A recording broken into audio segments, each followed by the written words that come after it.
नमस्कार, आप देख रहे हैं प्राइम न्यूज। मैं हूं आपके साथ ट्विंकल दुबे। चलिए शुरुआत करते हैं उत्तराखंड स्पीकिंग की। इस वक्त की बड़ी खबर से बुलेटिन की शुरुआत करते हैं। खटीमा में सीएम धामी के आवास पर होली की धूम देखने को मिली है। कुमाऊनी थारू लोक धुनों पर झूमे सीएम धामी। सीएम धामी ने प्रदेशवासियों को दी है होली की बधाई। अबीर गुलाल लगाकर सीएम धामी ने दिया प्रेम का संदेश। सांस्कृतिक रंगों और लोक परंपराओं का संगम भी देखने को मिला है। तो मुख्यमंत्री पुष्कर सिंह धामी के खटीमा स्थित आवास पर होली का पर्व पारंपरिक हर्षोल्लास के साथ मनाया जा रहा है। इस दौरान सीएम धामी ने सब परिवार होल्यारों का स्वागत किया है और खुद भी पारंपरिक लोक धुनों पर झूमते नजर आए हैं। कार्यक्रम में कुमाऊनी थारू और बंगाली लोक परंपराओं की सुंदर झलक भी देखने को मिली है। इस दौरान मुख्यमंत्री धामी ने सभी को अबीर गुलाल लगाकर प्रदेश की सुख समृद्धि और आपसी भाईचारे की कामना की है। तो सीएम धामी ने सभी के साथ अबीर गुलाल से होली खेल होली के पर्व की शुरुआत कर दी है। खटीमा के आवास पर उन्होंने होली खेली है, जहां पर उन्होंने लोगों को गुलाल और अबीर लगाकर प्रेम का संदेश दिया है। आपको बता दें कि सीएम धामी ने आपसी भाईचारे की कामना की है, साथ ही प्रदेश की सुख समृद्धि की भी कामना की है। अबीर गुलाल लगाकर सीएम धामी ने प्रेम का संदेश दिया है। सांस्कृतिक रंगों और लोक परंपराओं का संगम देखने को मिला है। कार्यक्रम में कुमाऊनी थारू और बंगाली लोक परंपराओं की भी सुंदर झलक देखने को मिली है। तो उत्तराखंड के मुख्यमंत्री पुष्कर सिंह धामी ने लोगों के बीच जाकर होली खेली है। तस्वीरें आप देख पा रहे हैं। खटीमा में उन्होंने लोगों के बीच जाकर होली का पर्व मनाया है। अबीर गुलाल लगाकर उन्होंने प्रदेशवासियों को होली की बधाई दी है और साथ ही देश के हित के लिए कामना की है।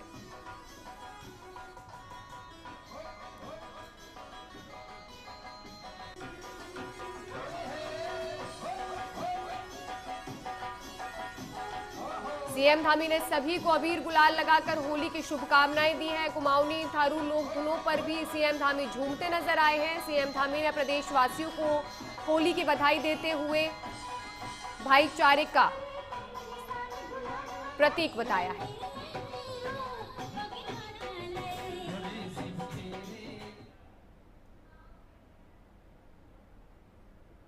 चलिए खबरों में आगे बढ़ते हैं। श्रीनगर गढ़वाल में कांग्रेस का सम्मान समारोह हुआ है। भव्य सेवानिवृत्त कर्मचारियों का सम्मान किया गया है। कांग्रेस नेता गणेश गोदियाल ने किया है सम्मानित। होली मिलन कार्यक्रम में अनुभवी वर्ग के लोगों से भी संपर्क किया है। कांग्रेस नेता गणेश गोदियाल का बड़ा बयान। कांग्रेस हमेशा कर्मचारियों के साथ खड़ी रही है। 2027 चुनाव पर गणेश गोदियाल का बयान। विकास की सोच रखने वाली सरकार को जनता चुनेगी। कांग्रेस प्रदेश अध्यक्ष गणेश गोदियाल ने श्रीनगर गढ़वाल में आयोजित सेवानिवृत्त कर्मचारी सम्मान समारोह में और होली मिलन कार्यक्रम में शिरकत की है। इस दौरान 400 से ज्यादा पूर्व कर्मचारियों को उन्होंने सम्मानित किया है। गोदियाल ने उनके योगदान को सराहते हुए कहा कि कांग्रेस हमेशा कर्मचारियों के अधिकारों की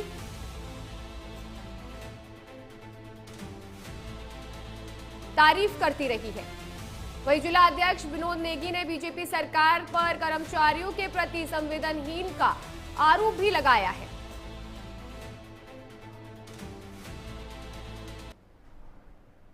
पर बहुत ही आज यहाँ पर श्रीनगर कांग्रेस कमेटी के द्वारा अवकाश प्राप्त कर्मचारी संघ के सभी सम्मानित सदस्यों का और सभी अवकाश प्राप्त कर्मचारी भाइयों का बहनों का सम्मान समारोह आयोजित किया गया। मैं शहर कांग्रेस कमेटी को इस रूप में धन्यवाद देता हूं और आभारी हूं सब यहाँ पर शामिल हुए पूर्व कर्मचारी साथियों का कि उन्होंने आकर इस कार्यक्रम की शोभा बढ़ाई। ये होली मिलन का कार्यक्रम था। सबको होली की हार्दिक शुभकामनाएं। पूरे प्रदेश के सेवानिवृत्त कर्मचारी साथियों को होली की हार्दिक शुभकामनाएं। प्रदेश के समस्त जनमानस को, भाइयों को, बहनों को होली की हार्दिक शुभकामनाएं और बधाई।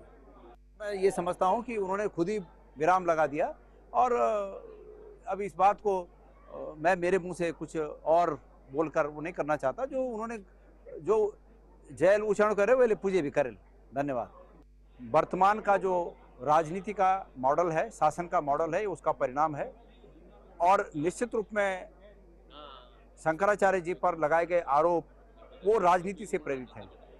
चूंकि वो सत्ता प्रतिष्ठान के अनुचित कदमों पर बहुत ही मुक्त रूप में अपने विचारों को रखते हैं, इसलिए उनको किस प्रकार से उनके देश के प्रति प्रेम को और एक नागरिक के प्रति उनके कर्तव्य को किस प्रकार से बाधित किया जाए, इसमें सत्ता प्रतिष्ठान नियमित रूप से लगा रहता है। और उन पर लगे हुए आरोप इसी के चलते हुए मुझे लगता है कि इसी के चलते उन पर आरोप लगे। लेकिन कांग्रेस की एक दूरदर्शी सोच है और हमारे जो पहाड़ के नेता हैं आदरणीय हमारे सम्मानित प्रदेश अध्यक्ष जी गणेश गोदियाल जी की बहुत दूरदर्शी सोच है, जिसके तहत आज सभी सम्मानित सेवानिवृत्त कर्मचारियों को सम्मानित किया गया।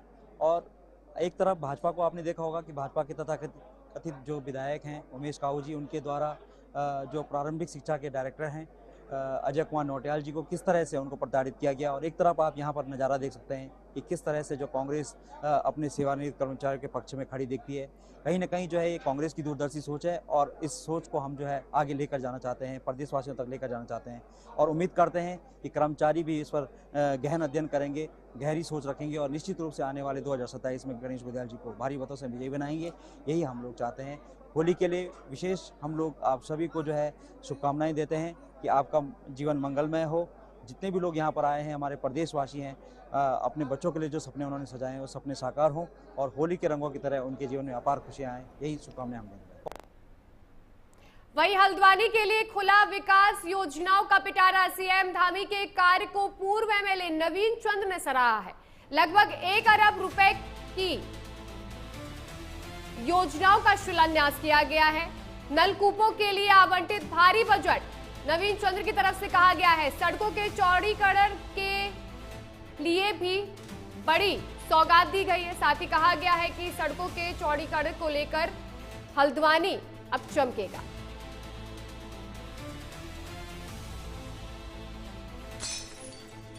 तो वन्यजीव हमलों में भी मुआवजे की राशि को बढ़ाने की बात कही गई है। मुख्यमंत्री के हल्द्वानी दौरे को पूर्व विधायक नवीन दुमकार ने क्षेत्र के विकास के लिए मील का पत्थर बताया है। उन्होंने कहा है कि लगभग 1 अरब रुपए की योजनाओं का शिलान्यास जनपद को नई दिशा देगा। इसमें किसानों के लिए नलकूपों की व्यवस्था, पेयजल योजनाओं को पूरा करना और सड़कों का चौड़ीकरण शामिल है। साथ ही कहा गया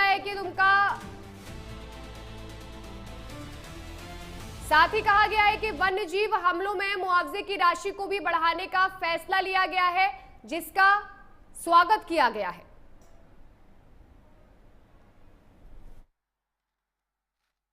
मुख्यमंत्री श्री पुष्कर सिंह धामी जी ने हल्द्वानी में लगभग 1.5 अरब रुपए की योजनाओं का शिलान्यास और उद्घाटन शुभारंभ किया, जो इस पूरे जनपद के लिए एक बहुत शुभ लक्षण है। इन योजनाओं में लालकुआ विधानसभा के दृष्टिकोण से अगर देखें तो सिंचाई के नलकूपों में जो एक बड़ी समस्या रहती है और जो माननीय मुख्यमंत्री की घोषणा में पानी से शामिल है, स्टेबलाइजर लगाने के लिए धन का आवंटन हुआ है और बहुत सारी ग्राम सभाओं की जो जल जीवन मिशन की योजनाएं लंबित पड़ी हैं, काम अधूरे हैं या बजट खत्म हो गया है, उसकी व्यवस्था इन घोषणाओं के बीच में की गई है। कुछ सड़कों का चौड़ीकरण और कुछ का नवीनीकरण, दोनों के लिए भी धन आवंटन हुआ है। चलिए खबरों में आगे बढ़ते हैं। हरिद्वार में स्मार्ट मीटर बिजली बिलों के खिलाफ कांग्रेस, पूर्व सीएम हरीश रावत और एमएलए ने पद यात्रा की है। कार्यकर्ताओं के साथ जगजीतपुर तक निकाला गया है मार्च। पूर्व सीएम हरीश रावत ने सरकार पर किया है बड़ा हमला। स्मार्ट मीटर नहीं, चीटर मीटर है, पूर्व सीएम हरीश रावत की तरफ से बयान सामने आया है। कांग्रेस सरकार आई तो हटाए जाएंगे स्मार्ट मीटर सरचार्ज। तो उत्तराखंड में बिजली बिलों स्मार्ट मीटर के विरोध में कांग्रेस ने मोर्चा खोल दिया है। हरिद्वार ग्रामीण विधायक अनुपमा रावत और पूर्व सीएम हरीश रावत ने सैकड़ों कार्यकर्ताओं के साथ पदयात्रा निकाली है। इस दौरान हरीश रावत ने स्मार्ट मीटर को चीटर मीटर करार कर दिया है। साथ ही उन्होंने कहा है कि 3 सूत्रीय मांगे हम रखते हैं। कांग्रेस ने वादा किया है कि सत्ता में आने के बाद स्मार्ट मीटर हटाने के साथ बिजली बिलों में आधी छूट और सरचार्ज भी माफ कर दिया जाएगा। तो पूर्व सीएम हरीश रावत की तरफ से पदयात्रा निकाली गई है, सरकार पर हमला बोला गया है। वहीं स्मार्ट मीटर को चीटर मीटर भी करार कर दिया गया है। पूर्व सीएम हरीश रावत ने सरकार पर हमला बोला है। उन्होंने कहा है कि अगर अगली बार कांग्रेस आती है तो हम स्मार्ट मीटर बंद कर देंगे।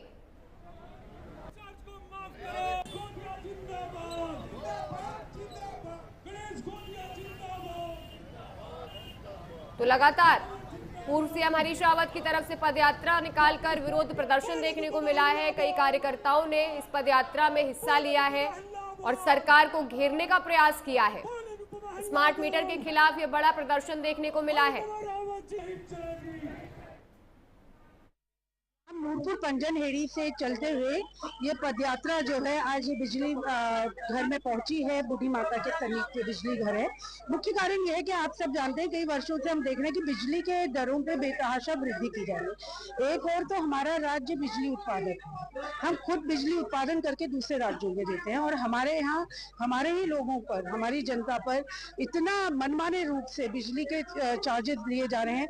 और सबसे बड़ी बात क्या है, पहले 2 महीने का बिल होता था, एक सरचार्ज होता था। अब व्यक्ति प्रत्येक महीना बिल दे रहा है और डबल सरचार्ज दे रहा है और उसमें भी पूरा महीना नहीं पूरा होने देते। 22 से 25 दिन के भीतर ये बिजली का बिल व्यक्ति को दे देते हैं।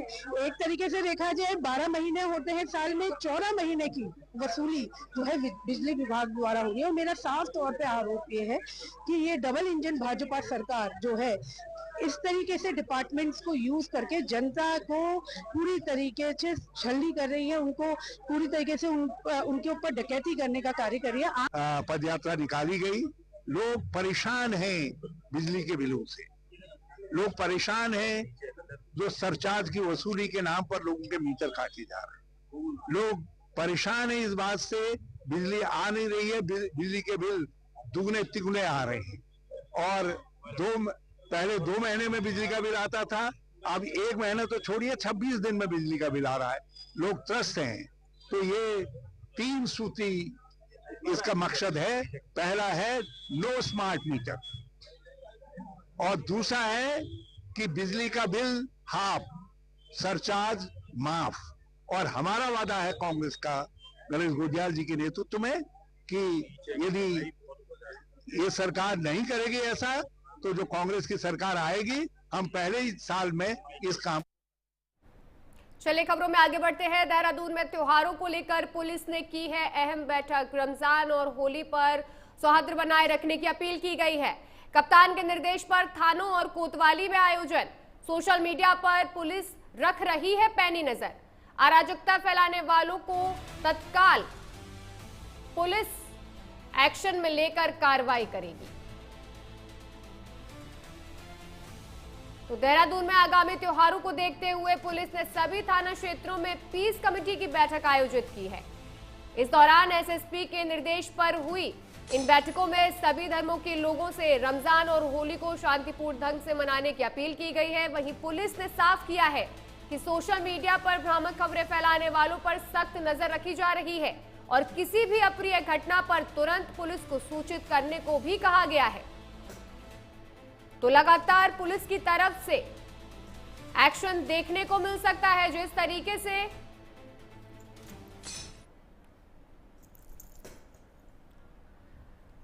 वहीं इस खबर पर हमें ज्यादा जानकारी देने के लिए हमारे संवाददाता मदन सिंह हमारे साथ जुड़े हैं। मदन, जिस तरीके से पुलिस प्रशासन ने ये निर्देश जारी किया है कि जो भी दबंगई फैलाएगा उस पर कड़ी कार्रवाई की जाएगी, साथ ही होली और रमजान को लेकर शांतिपूर्ण ढंग से अपील की गई है मनाने के लिए।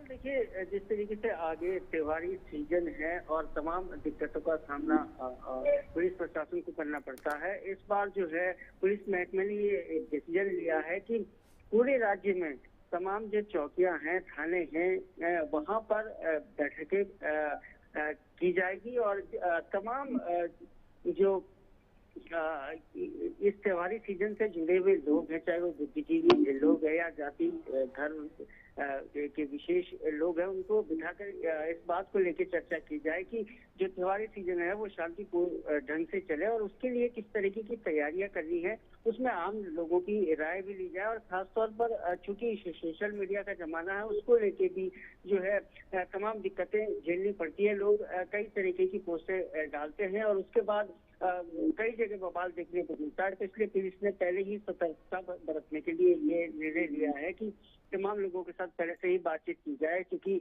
त्योहारी आगे होली का त्योहार है, उसके साथ ही जो है ईद का त्योहार भी आने वाला है, रमजान का महीना चल रहा है। तो इस दौरान जो है ऐसी कोई अप्रिय घटना ना हो ताकि जो है बाद में लोगों को पछताना पड़े। और पुलिस प्रशासन की भी जो जिम्मेदारी है उसको सही ढंग से निभाने के लिए ये तमाम बैठकें की जा रही है। और देहरादून में भी बड़ी बैठक यहाँ पर की गई है। SSP प्रमन इंदुवाल ने सीधे तौर पर निर्देशित भी किया वहाँ पे। और जो लोग सोशल मीडिया पे तमाम तरीके की झूठी अफवाहें फैलाते हैं या फिर कोई ऐसी घटना जिसको कि नहीं दिखाना चाहिए उस तरीके की जो पोस्ट डालते हैं उनके लिए भी सीधे तौर पर यहाँ से निर्देश दिए हैं कि अगर कोई इस तरीके की हरकत करता है तो निश्चित रूप से उस पर त्वरित रूप पर कार्रवाई की जाएगी। और तमाम जो अन्य जाति धर्मों के लोग हैं उनसे भी विशेष अपील की है कि जो त्योहार है वो शांतिपूर्ण ढंग से चले। हाँ, उसके लिए जो भी व्यवस्थाओं की जरूरत है उसकी चीजें डिमांड की जाए, हम उसको पूरा करेंगे। और साथ ही जो जब भी त्योहार है चाहे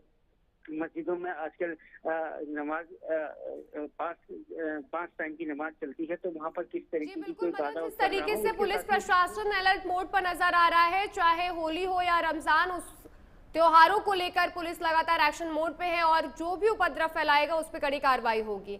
आप जुड़े रहिए हमारे साथ, हम आपके पास वापस लौटते हैं। चलिए खबरों में आगे बढ़ते हैं। विकासनगर में खनन माफिया के हौसले बुलंद हुए हैं। उप प्रभागीय वनाधिकारी पर किया गया है हमला। माफिया और उसके गुर्गों ने किया है जानलेवा हमला। अवैध खनन की वीडियोग्राफी करने गए थे अधिकारी। विधायक की शह पर चल रहा था अवैध कारोबार, ऐसा सूत्रों की तरफ से बताया जा रहा है। विकासनगर कोतवाली में कराया गया है मुकदमा दर्ज। आरोपियों की सरगर्मी में ये अपराध देखने को मिला है। वहीं आपको बता दें कि पुलिस लगातार आरोपियों की तलाश में जुट चुकी है। तो उत्तराखंड के विकासनगर में खनन माफियाओं के हौसले बुलंद होते नजर आ रहे हैं। काशी क्षेत्र में अवैध खनन की वीडियोग्राफी करने पहुंचे उप प्रभागीय वन अधिकारी राजीव नयन नोटियाल पर माफिया और उनके गुर्गों ने हमला कर दिया। अधिकारी ने भागकर अपनी जान बचाई और विकासनगर कोतवाली में मुकदमा दर्ज कराया है। सूत्रों के मुताबिक एक विधायक की शय पर यमुना नदी में ये अवैध कारोबार बेखौफ तरीके से चल रहा है। पुलिस अब आरोपियों की तलाश में जुट चुकी है। दिनांक 27/2/26 को राजीव नयन नौटियाल SDO कालसी वन प्रभाग द्वारा थाना विकासनगर में तहरीर दी गई कि वह शाम 5:30 बजे जब अपने कार्यालय से आ रहे थे तो उन्हें हरिपुर पर यमुना नदी की ओर से आता हुआ एक डंपर दिखाई दिया, जिसका वीडियो बनाने का उनके द्वारा वीडियो जब बनाया जा रहा था तो वहाँ पर उपस्थित लोगों द्वारा उनका विरोध किया गया, उनके संग हाथापाई की गई। इस आरोप पर जो है उनके द्वारा दी गई तहरीर के आधार पर विकासनगर में अभियोग पंजीकृत किया गया है और इस पर विधिक कार्रवाई की जा रही है। दिनांक 27/2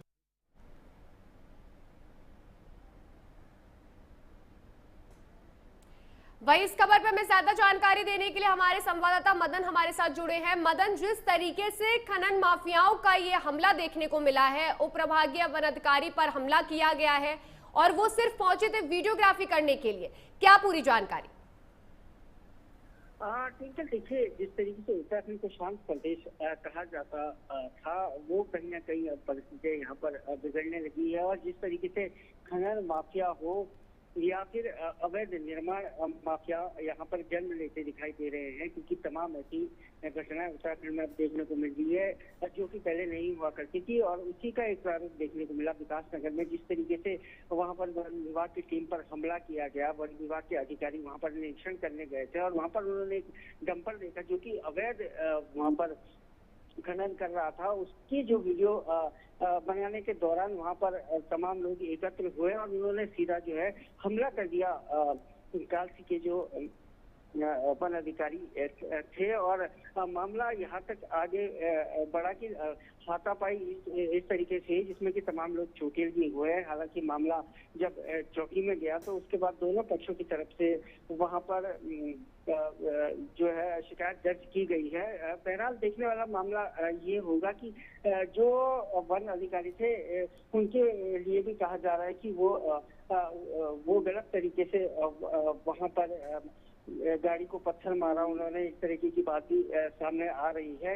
बहरहाल जब पूरी तहकीकात होगी तब सामने निकल करके आएगा। लेकिन जिस तरीके से ये उत्तराखंड में अभी ये घटनाएं हो रही है और खासतौर से विकास नगर में जहां पर कि इस तरीके की घटना अब बहुत ज्यादा बढ़ने लगी है, चाहे वो अवैध निर्माण की बात हो चाहे अवैध खनन की बात हो, हर आए दिन वहां से इस तरीके की खबरें आती रहती है। ये कहीं ना कहीं बहुत निराशा पूर्ण है उत्तराखंड के लिए, जबकि मुख्यमंत्री पुष्कर सिंह धामी निरंतर इस बात को कह रहे हैं कि किसी भी तरीके की अवैध चीजों को यहाँ पर जन्म नहीं लेने दिया जाएगा। जी बिल्कुल मदन, जिस तरीके से ये हमला किया गया एक अधिकारी के ऊपर, सुरक्षा व्यवस्था पर भी गंभीर सवाल खड़े हो रहे हैं। वहीं ये भी बताया जा रहा है सूत्रों के हवाले से कि किसी एमएलए की शह पर ये पूरा अवैध कारोबार चल रहा था। प्रियंका देखिए, निश्चित तौर पर तमाम तरीके की बातें सामने निकल करके आती है। बहरहाल अभी जो है जांच अभी चल रही है और पुलिस महकमे का कहना है कि पूरी तरीके से अभी जब तक जो है जिन्होंने ये हमला किया था जब तक वो पुलिस हिरासत में नहीं आते। जी बिल्कुल मदन, अब देखना बेहद दिलचस्प होगा कि पुलिस इस मामले में क्या कार्रवाई करती है और कौन है वो विधायक जिनके शह पर ये पूरा अवैध कारोबार चल रहा था। बहुत बहुत शुक्रिया आपका ज्यादा जानकारी देने के लिए। चलिए खबरों में आगे बढ़ते हैं। देहरादून में अवैध अतिरिक्त सीटें लगाने का मामला, ई ऑटो निर्माता कंपनी और एजेंसी पर गिरेगी गाज। मामले पर एआरटीओ संदीप सैनी ने अपना कड़ा रुख अपनाया है। मोटर व्हीकल एक्ट के उल्लंघन पर कार्रवाई के निर्देश दिए गए हैं। परिवहन विभाग लगा सकता है 5 लाख तक का जुर्माना। कंपनी स्तर से ही सीटों में भी किया जा सकता है बदलाव। तो देहरादून में परिवहन विभाग ने ई ऑटो में अवैध रूप से अतिरिक्त सीटें लगाने के मामले में बड़ी कार्रवाई शुरू कर दी है। आरटीओ संदीप सैनी के निरीक्षण में पाया गया कि कंपनी स्तर से ही मानकों के विपरीत सीटें जोड़कर वाहन बेचे जा रहे थे। जो हर थर्सडे को हम पब्लिक ट्रांसपोर्ट से आते हैं, जिसका मकसद ये है कि पब्लिक ट्रांसपोर्ट में जो अनियमितता है वो हमारे स्टाफ द्वारा हमारे को बताई जाती है, जिस पे आगे कार्रवाई की जाती है। इसी क्रम में हमारे जो मिसेस सुरेखा जो है वो भी पब्लिक ट्रांसपोर्ट से आई और उन्होंने देखा कि ई ऑटो में सीट जो है एक्स्ट्रा लगी हुई है और उन्होंने कार्यालय को इन्फॉर्म किया। फिर जब इन्फॉर्म किया तो पता चला कि ये मैन्युफैक्चरर से ही लग के आ रही है, जिसमें हमने अपने एआरटीओ और आरआई को निर्देशित किया कि तत्काल मौके पे जाके कार्रवाई करें। और जब देखा तो जब इंस्पेक्शन किया गया तो देखा ये ऑलरेडी ये मैन्युफैक्चरर द्वारा ही लगा के दी जा रही है, जो कि सरासर मोटर व्हीकल जो अधिनियम है उसकी शर्तों का उल्लंघन है। इसमें मैन्युफैक्चरर और डीलर पे सख्त कार्रवाई की जाएगी। शोरूम को फिलहाल सील कर दिया गया। फिलहाल उत्तराखंड स्पीकिंग में इतना ही। देश और दुनिया की तमाम बड़ी खबरें जानने के लिए देखते रहिए प्राइम न्यूज़। नमस्कार।